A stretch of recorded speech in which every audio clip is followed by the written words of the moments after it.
forgotten villages across Europe, whispers tell of a nun who broke her sacred vows. Her punishment was far worse than death. They sealed her inside a coffin and buried her beneath the convent, her screams echoing through the stone walls. But at night, she still walks the halls. The story begins in an ancient European convent, nestled deep in the misty forests of a land long forgotten. Here, a young nun's transgression against her holy vows unleashed a darkness that would haunt generations.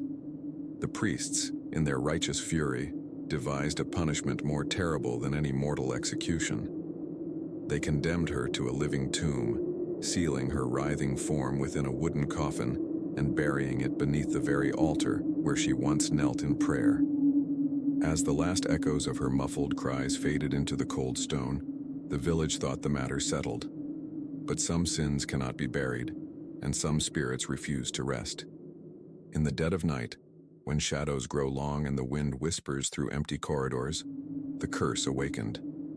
Villagers spoke in hushed tones of strange occurrences within the chapel walls.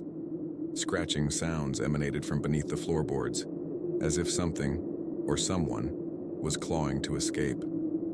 During midnight masses, parishioners felt unseen eyes upon them, an oppressive presence that made even the bravest souls tremble. Hymns sung by the choir were sometimes accompanied by a faint, otherworldly voice, its mournful tones sending chills down the spines of all who heard. As weeks turned to months and months to years, the once bustling convent fell into disuse. Fewer and fewer villagers dared to cross its threshold, and even the most devout began to seek spiritual solace elsewhere. The chapel stood abandoned, a silent sentinel to the horrors that lurked within its hallowed halls. But the curse of the buried nun was not content to remain confined. Throughout the centuries, encounters with her restless spirit spread far beyond the convent walls. In the late 19th century, a group of skeptical villagers, armed with shovels and lanterns, dared to exhume the coffin that had become the stuff of local legend. What they found chilled them to the bone. The wooden box was splintered from the inside, its lid torn asunder by inhuman strength. Of the nun's earthly remains, there was no trace. From that day forward, sightings of the spectral nun became more frequent and more terrifying.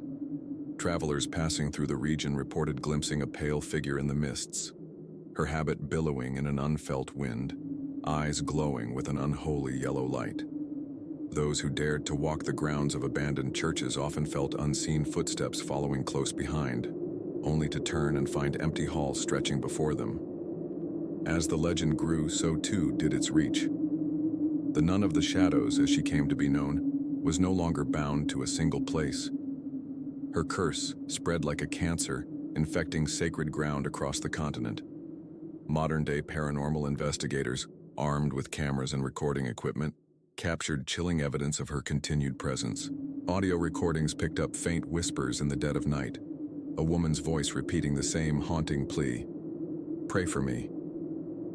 Photographs taken in seemingly empty churches revealed a dark figure lurking in the shadows, her face a pale smear of anguish when enlarged. Even the most hardened skeptics found their resolve shaken by the weight of evidence. The Catholic Church, long silent on the matter, began to take notice.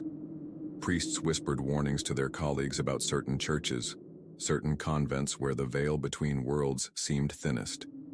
They spoke of an ancient evil that could not be exorcised, a curse that had become part of the very stones and mortar of these forsaken places. But the true horror of the Nun of the Shadows lay not in her spectral appearances, but in the fate that befell those unfortunate enough to encounter her. For the curse, it was said, marked its victims. Those who gazed upon her face, whether in the flesh or captured in photographs, were doomed. Within 3 days of the sighting, they would vanish without a trace, as if swallowed by the very shadows from which she emerged. Families were left to mourn loved ones who simply ceased to exist. No bodies were ever found, no evidence of foul play discovered.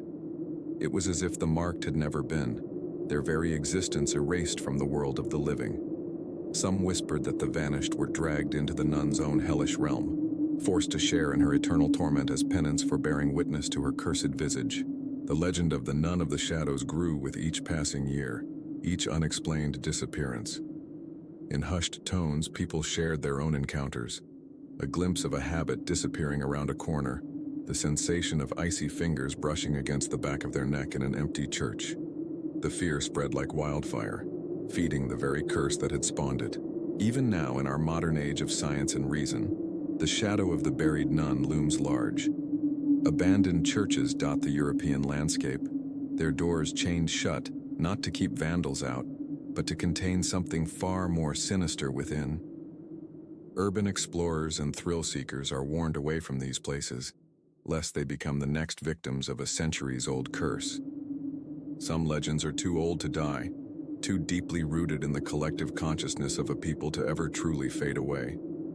The Nun of the Shadows is one such legend, a cautionary tale, a ghost story, and a very real threat to those who dare to delve too deeply into the dark corners of forgotten history. So if you find yourself in a dark church at night, surrounded by the weight of centuries and the whispers of the past, be wary. If you hear soft footsteps behind you, the rustle of fabric against stone, do not give in to curiosity. Because if you turn, if you catch even a glimpse of her glowing eyes or pale, anguished face, you'll never escape her shadow. This is the story of the nun they buried alive, cursed, forgotten, but never truly gone. Her presence lingers in every abandoned chapel, every darkened cloister.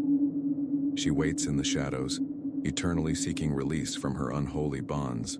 Remember, some curses are not meant to be broken, only avoided, so tread carefully in sacred places and always keep one eye on the darkness.